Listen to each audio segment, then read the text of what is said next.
US Iran ಮಧ್ಯೆ 45 ದಿವಸಗಳ ಕಾಲ ಕದನ ವಿರಾಮಕ್ಕೆ ಈಗ ಪ್ರಯತ್ನ ನಡೀತಾ ಇದೆ. 45 ದಿನಗಳ ಮಟ್ಟಿಗೆ ಎರಡು ಹಂತದ ಕದನ ವಿರಾಮಕ್ಕೆ ಪ್ರಸ್ತಾಪನೆಯನ್ನು ಮಾಡಲಾಗಿದೆ. ಪಾಕಿಸ್ತಾನದ ಮೂಲಕ ಕದನ ವಿರಾಮಕ್ಕೆ ಎರಡು ರಾಷ್ಟ್ರಗಳಿಗೂ ಪ್ರಸ್ತಾಪವನ್ನು ಕಳಿಸಲಾಗಿದ್ದು, ಎರಡೂ ರಾಷ್ಟ್ರಕ್ಕೂ ಪ್ರಸ್ತಾವನೆಯನ್ನು ಕಳಿಸಿರುವಂತಹ ಕಾರಣಕ್ಕಾಗಿ ಇಂದು ಅಥವಾ ನಾಳೆ ತೀರ್ಮಾನ ಆಗುವಂತಹ ನಿರೀಕ್ಷೆ ಇದೆ. ಕದನ ವಿರಾಮದ ಅಂತಿಮ ಮಾತುಕತೆಗೆ ಇಸ್ಲಾಮಾಬಾದ್ನಲ್ಲಿ ವೇದಿಕೆ ಸಜ್ಜುಗೊಳ್ಳುತ್ತಾ ಇದೆ.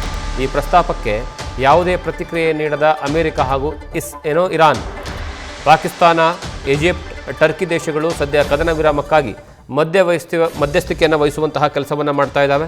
ಆದರೆ ಇದು ಎಷ್ಟರ ಮಟ್ಟಿಗೆ ವರ್ಕೌಟ್ ಆಗುತ್ತೆ ಅನ್ನುವಂಥದ್ದು ಬಹಳಷ್ಟು ಯಕ್ಷ ಪ್ರಶ್ನೆ.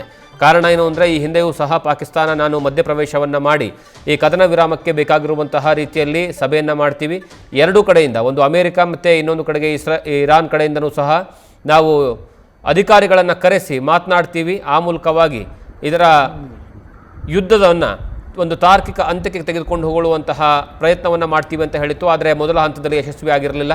ಆದರೆ ಈ ಬಾರಿ ಮತ್ತೊಂದು ಬಾರಿ ಎರಡೂ ರಾಷ್ಟ್ರಗಳಿಗೂ ಸಹ ಪ್ರಸ್ತಾಪವನ್ನು ಕಳಿಸುವಂತಹ ಕೆಲಸವನ್ನು ಮಾಡಿದ್ದಾವೆ. ಇಂದು ಅಥವಾ ನಾಳೆ ಈ ಪ್ರಸ್ತಾಪವನ್ನು ಎರಡೂ ದೇಶಗಳು ಒಪ್ಕೊಳ್ತಾವ ಅಥವಾ ರಿಜೆಕ್ಟ್ ಮಾಡ್ತಾವ ಅನ್ನುವಂತಹ ಕುತೂಹಲ ಇದೆ.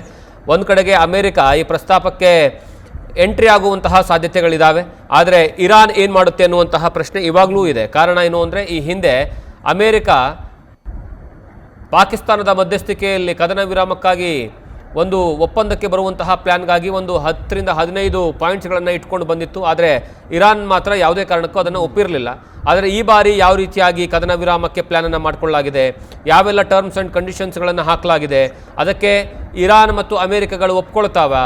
ಎಷ್ಟೇ ಆಗಲಿ ಅಮೆರಿಕದ ಪರವಾಗಿ ಏನಂದರೆ ಪಾಕಿಸ್ತಾನ ನಿಂತ್ಕೊಳ್ಳುವಂತಹ ಸಾಧ್ಯತೆಗಳೇ ದಟ್ಟವಾಗಿರುವಂತಹ ಕಾರಣಕ್ಕಾಗಿ ಆ ಪಾಕಿಸ್ತಾನದ ಮಧ್ಯಸ್ಥಿಕೆಯನ್ನು ಇರಾನ್ ಒಪ್ಕೊಳ್ಳುತ್ತಾ, ಇದೆಲ್ಲದರ ಬಗ್ಗೆಯೂ ಸಹ ಪ್ರಶ್ನೆ ಈಗ ಮೂಡ್ತಾ ಇರುವಂಥದ್ದು. ಹಾಗಾಗಿ ಈ ಬಾರಿ ಕದನ ವಿರಾಮಕ್ಕಾಗಿ ಬರೋಬ್ಬರಿ 45 ದಿವಸಗಳ ಕದನ ವಿರಾಮದ ಲೆಕ್ಕಾಚಾರವನ್ನು, ಪ್ರಯತ್ನಗಳನ್ನು ಮಾಡಲಾಗ್ತಾ ಇದೆ. ಅದು ಎಷ್ಟರ ಮಟ್ಟಿಗೆ ಸಕ್ಸಸ್ ಆಗುತ್ತೆ. ಈ ಬಾರಿಯ ಕದನ ವಿರಾಮದ ಮಧ್ಯಸ್ಥಿಕೆಯನ್ನು ವಹಿಸಿಕೊಂಡಿರುವಂಥದ್ದು ಒಂದು ಪಾಕಿಸ್ತಾನ, ಈಜಿಪ್ಟ್, ಟರ್ಕಿ, ಈ 3 ದೇಶಗಳ ಮಧ್ಯಸ್ಥಿಕೆಯಲ್ಲಿ ನಡೀತಾ ಇರುವಂತಹ ಈ ಕದನ ವಿರಾಮ, ಇದಕ್ಕೆ ಎರಡೂ ದೇಶಗಳು ಯಾವ ರೀತಿಯಾಗಿ ಸ್ಪಂದಿಸ್ತಾವೆ, ಅಮೆರಿಕ ಹಾಕುವ ಟರ್ಮ್ ಕಂಡೀಷನ್ಸ್ಗೆ ಇರಾನ್ ಒಪ್ಕೊಳ್ಳುತ್ತಾ, ಇರಾನ್ ಇಷ್ಟು ದಿವಸಗಳ ಕಾಲ ಅಂದರೆ ಹಿಂದೆ ಒಂದು ಒಪ್ಪಂದವನ್ನು ಮಾಡ್ಕೊಳ್ಬೇಕು ಅನ್ನುವಂತಹ ಬಂದಂತಹ ಸಂದರ್ಭದಲ್ಲಿ ಇರಾನ್ ಒಂದು ಮಾತು ಹೇಳುತ್ತೆ, ಇಲ್ಲಿವರೆಗೆ ಯುದ್ಧದಲ್ಲಿ ಆಗಿರುವಂತಹ ಪೂರ್ತಿ ನಷ್ಟವನ್ನು ಅಮೆರಿಕ ಭರಿಸ್ಕೊಡ್ಬೇಕು ಅನ್ನುವಂತಹ ವಿಚಾರವನ್ನು ಹೇಳಿತ್ತು. ಆದರೆ ಅದನ್ನು ಅಮೆರಿಕ ಈ ಬಾರಿ ಆದರೂ ಒಪ್ಕೊಳ್ಳುತ್ತಾ ಅಥವಾ ಏನು ಮಾಡುತ್ತೆ, ಕಾದು ನೋಡಬೇಕು. ನ್ಯೂಸ್ ಫಸ್ಟ್, ನಿರ್ಭೀತಿಯಿಂದ ನಿಮ್ಮ ಪರವಾಗಿ.